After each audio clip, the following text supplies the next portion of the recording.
All right, guys, I wanted to talk to you briefly today about an interesting topic, and that is cell apoptosis.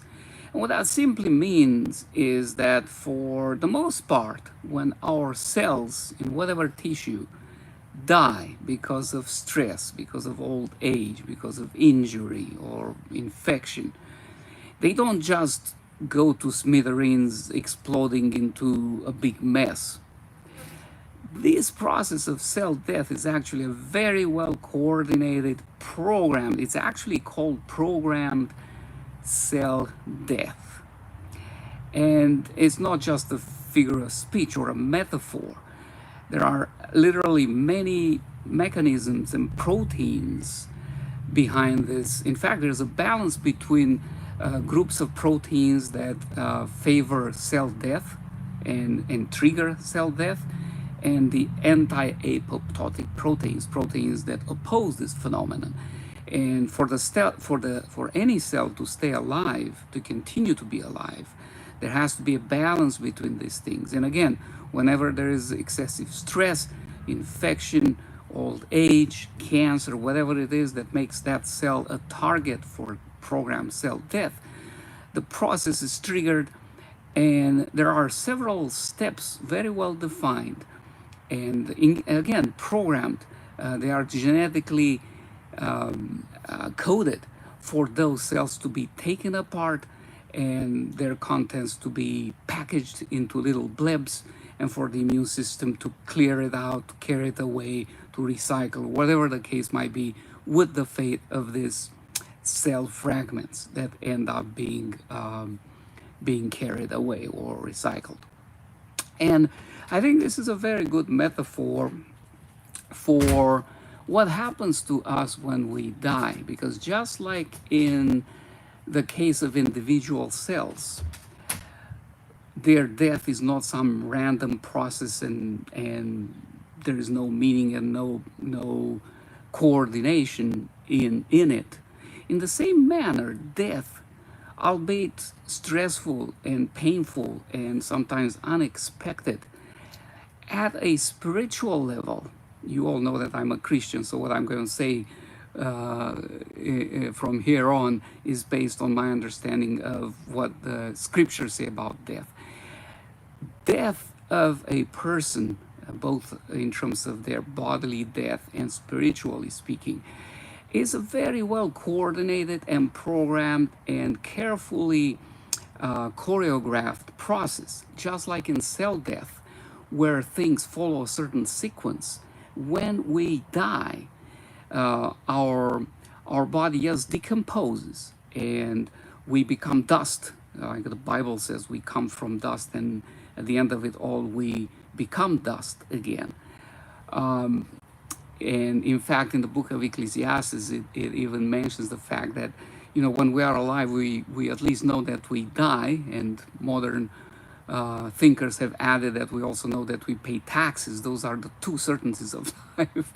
But after we die, we know nothing. In the chapter 9 of Ecclesiastes, it is said that our love, our hatred, our thoughts, our emotions, they all disappear. But that's not to say that when we die, we cease to exist forever. Just like in cell death, in apoptosis, things are taken apart and the cell ceases to exist. In that organism, there are similar cells, and in fact, in any nucleated cell in our body, the genetic blueprint, the genetic instructions are present to make every single cell from any tissue in the organism. So the template for that cell is there, it's present, and it never goes away. In the same manner, just like in the book of Ecclesiastes again, I think it's chapter 12, where it says, the body goes to dust when we die, and the soul goes to God.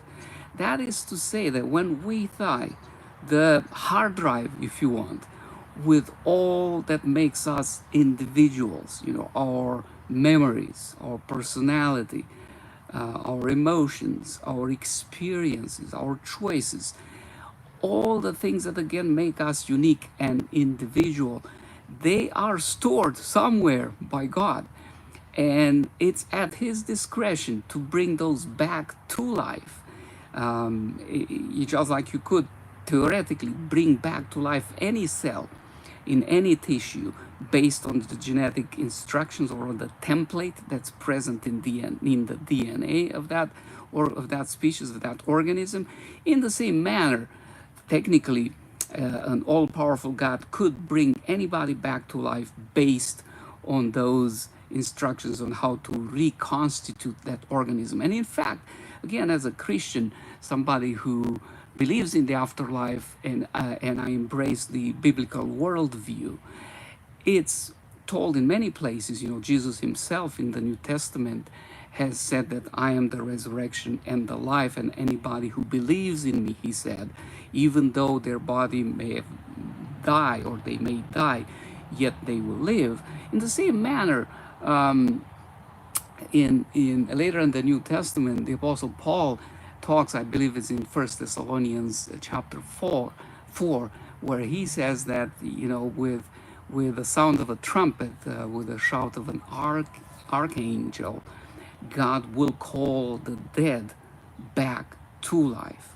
And the process would be simply to reconstitute in a material fashion what has been stored away from our life here in this existence. And these days, with the arrival of computers and the progress and the amazing developments in information technology, even in artificial intelligence, it has become a lot more conceivable how an all-powerful, all-knowing God can bring people back to life after they have died. So anyways, I thought it would be interesting to share with you this analogy between, again, cell-programmed death or apoptosis and what happens to the whole organism when we die, and how the hope of resurrection is very real, and it's understandable in the world we live today when we deal with an all-powerful God. So I hope this will be helpful for you. Let me know in the comment section what your thoughts on this are. I respect anybody's beliefs. I'm not here to indoctrinate you on this thing, but I think in this world where we live, and as a practicing primary care physician, where I encounter many patients dealing with the prospect of suffering and ultimately of death, I think it's really important to have these conversations and to try to find hope, in the midst of difficulty and uncertainty, and ultimately of death. So I will leave you with this, and I'll see you next